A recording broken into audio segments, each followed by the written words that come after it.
I feel like people in this decade sort of fell into two classes, and one was like waving a stick on the street asking for rights, and the other was like having a stick up their butts. And we're gonna read about both this week.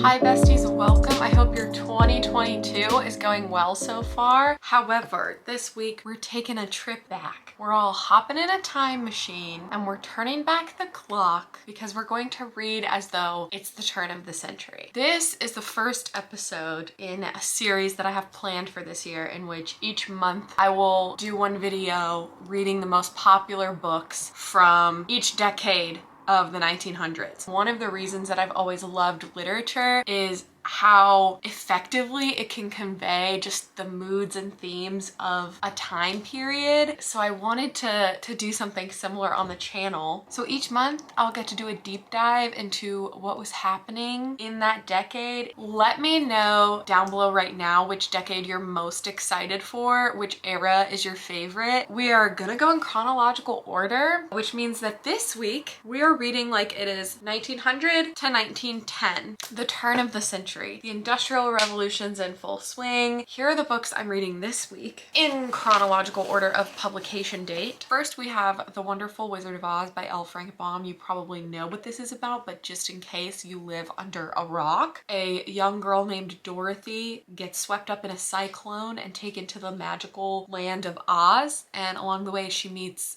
the Tin Man, the Scarecrow, and the Cowardly Lion, and then adventures ensue. Next is The Hound of the Baskervilles, a Sherlock Holmes story by Sir Arthur Conan Doyle, in which Sherlock Holmes and his good friend Watson get pulled to the countryside to investigate a murder. Next we have The Jungle by Upton Sinclair, which is sort of known as the muckraking novel because Upton Sinclair was a journalist, and this book is really an expose on the meatpacking industry and poor working conditions in America at the time. And finally, we have A Room with a View by E.M. Forster, which is about a young British woman who goes on vacation to Italy and meets a man. I'm sure there's more to it than that, but that's what I know of it. So I think I'm most excited for A Room with a View because it's a female protagonist, woman who's kind of coming into her own independence, which was sort of new for this era. And I've also just heard it's really good. And E.M. Forster was like super gay.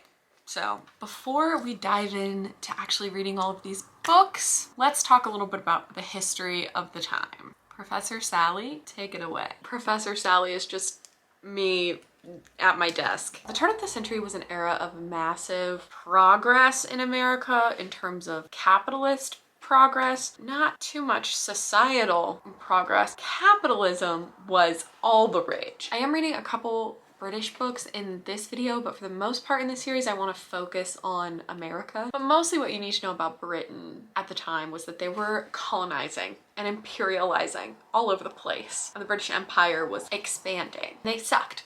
So did America, no exception. A little bit of rundown of the decade was that the United States was now settled from coast to coast. People were definitely still expanding westward, but there was no longer a frontier. All of the land had been seen. It's easy to say that the country was settled and so the United States was now populated coast to coast, but the truth is it already had been for a long time by a lot of indigenous groups. So what we mean to say is that the white man was now settled coast to coast, and in the process of that white westward expansion, millions and millions of indigenous people were displaced and murdered. Also important to note that at this time, even though slavery was technically abolished, the 13th Amendment still allows slavery as punishment for a crime. It still does to this day. That, combined with the new dynamics of sharecropping and indentured servitude, made it so that Black people in America still had very little mobility. Railroads were expanding rapidly across the country. In America, this was also the great age of immigration. Immigrants came in droves on ships to seek a better American life because they were sold the myth of the American dream.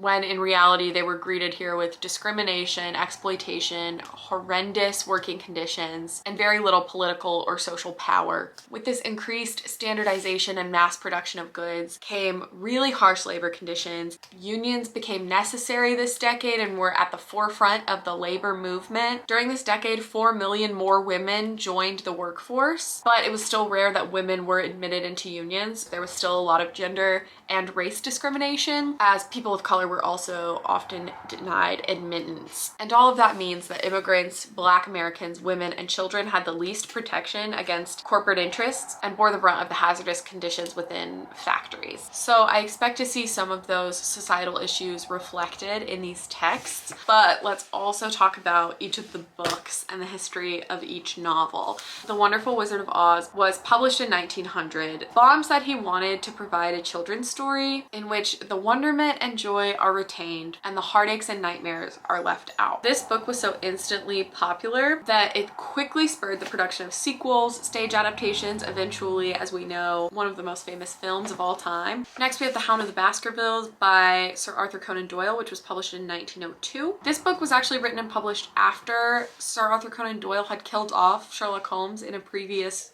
story called The Final Problem. But what he didn't realize was that he needed more money, and fans were devastated by the death of Sherlock Holmes. So he wrote this book, which is set before The Final Problem. The Sherlock Holmes stories were what greatly popularized detective tales in modern literature. Next, we have the most political of any of the books I am reading this week, and that is The Jungle by Upton Sinclair, published in 1906. Sinclair uses the novel format to expose the harsh realities and dangerous working conditions of Chicago's meatpacking industry. He really highlights the exploitation of immigrants, people who didn't speak the language, and the hazardous conditions that working people faced every single day. This book so shocked readers across the country. It led to the creation and enforcement of new food safety rules and ultimately led to the creation of the FDA. I feel like this book is really known as the meatpacking book, the muckraking book, but fewer people talk about Sinclair's proposed solution in this novel, which is socialism. And Sinclair said years later after this book was published, quote, "I realized with bitterness that I had been made a celebrity, not because the public cared anything about the workers, but simply because the public did not want to eat tubercular beef." Sinclair's sort of thesis statement is that the workers deserve to be treated like people instead of parts of a machine. And then lastly, another British publication is A Room with a View by E.M. Forster, published in 1908. This book is considered one of Forster's lighter works. It hinges on a romance. One of the biggest themes of this novel is sexual repression, in that the main character, Lucy Honeychurch, is sort of forced by societal expectations to repress her sexuality and to ignore the love she feels for a man who is not deemed acceptable. And while this sexual repression was reflective of a lot of women who had to marry people for political or mercenary or societal reasons, it was also very reflective of E.M. Forster's own sexual repression as a queer man. Let's get reading like it's the turn of the century.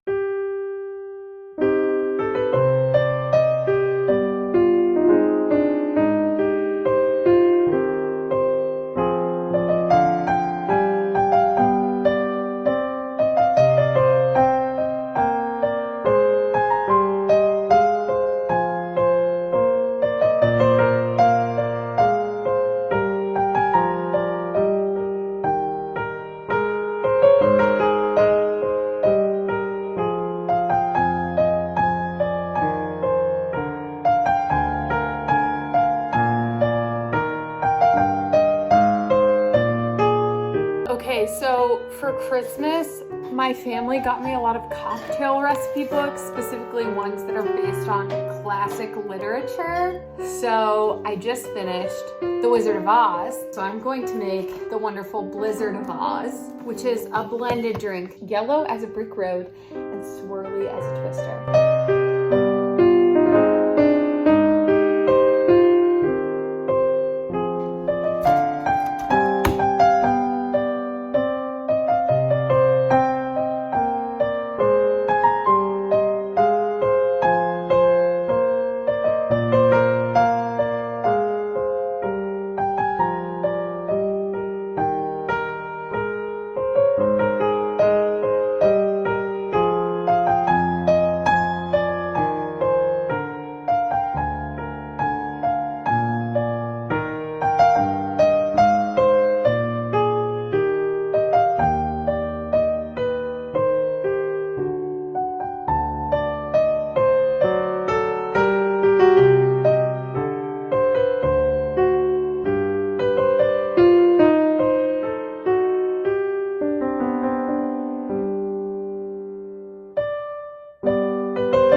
Hi again. I have read all of the books.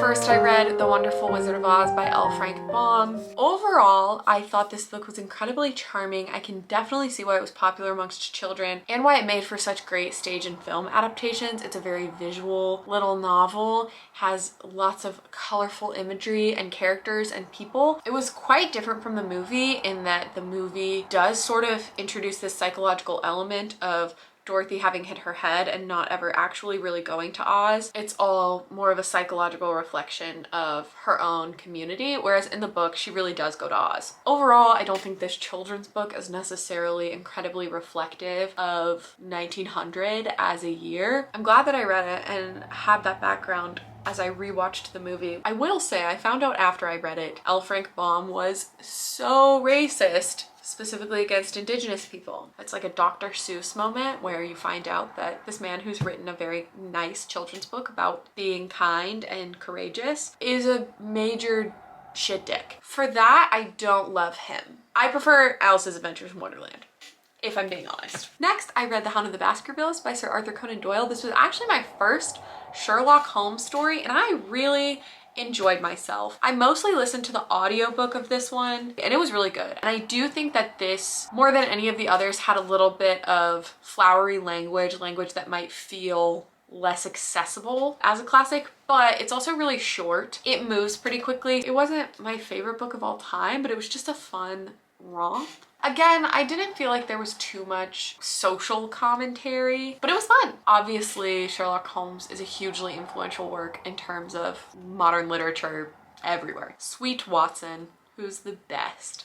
Watson is so much better than Sherlock. Like, everyone can fight me. Watson is the best. Next, I read The Jungle, which was chock full of social commentary and pretty great social commentary, if you ask me. It's so mind-meltingly sad because you grow attached to this family of Lithuanian immigrants who have come to America because they believe that here they can find work and they can just have a better, more fulfilling life. And then to see all of the different ways in which they are exploited, taken advantage of by corporate interests is just so disheartening and sad, and also still true. It was very frustrating to read this book because a lot hasn't changed and people are still screaming on the street about the same things that the characters in this book are screaming on the street about. I think this is a vital socialist text and a hugely influential work. I really enjoyed the writing. There were certain paragraphs that would just kind of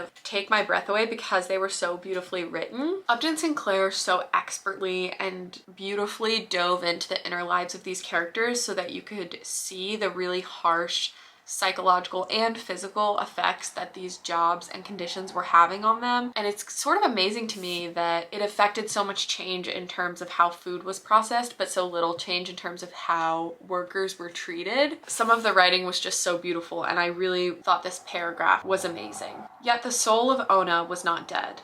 The souls of none of them were dead, but only sleeping. And now and then they would waken, and these were cruel times. The gates of memory would roll open. Old joys would stretch out their arms to them. Old hopes and dreams would call to them, and they would stir beneath the burden that lay upon them and feel its forever immeasurable weight. They could not even cry out beneath it, but anguish would seize them, more dreadful than the agony of death. It was really good. One of the interesting things about this book that I noticed was that even though it's very much a book about the proletariat, about the working class, and about giving the people political power, there were still many sort of cavalier racist statements against Black Americans that were sort of glossed over. It was like 3 sentences or so in the whole book, but stood out to me so strongly, and I feel like the book would have been so much stronger if an editor had said, maybe cut this. Maybe you're alienating a lot of the population of people that would read this and respond to it. Lastly, I read A Room with a View by E.M. Forster, and this was by far my favorite of the books that I read this week. I loved this so much. E.M. Forster's writing was so beautiful. I thought the subtle way with which he handled Lucy's sexual repression was so interesting, but also this internal struggle that she's facing of wanting to follow her heart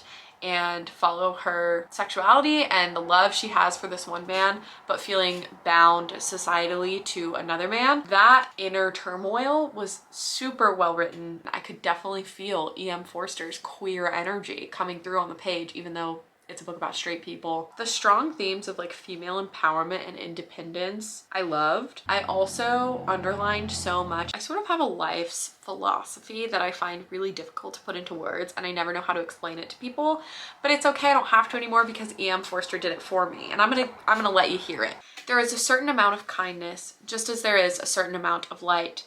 We cast a shadow on something wherever we stand, and it is no good moving from place to place to save things, because the shadow always follows. Choose a place where you won't do very much harm, and stand in it for all you are worth, facing the sunshine. I love it so much. I can definitely see why each of these books was very popular. I hope that you all enjoyed this video. I'm so excited to get to some of my favorite decades coming up. Make sure that you subscribe so that you don't miss any of them. Liking this video helps my channel out a whole ton. Tell me what your favorite book published in this decade is, and which decade you're most excited to see me read books from. I'm excited to dive into the 1910s. As always, thank you so much for watching, and in case you haven't heard it today, I love you. Bye.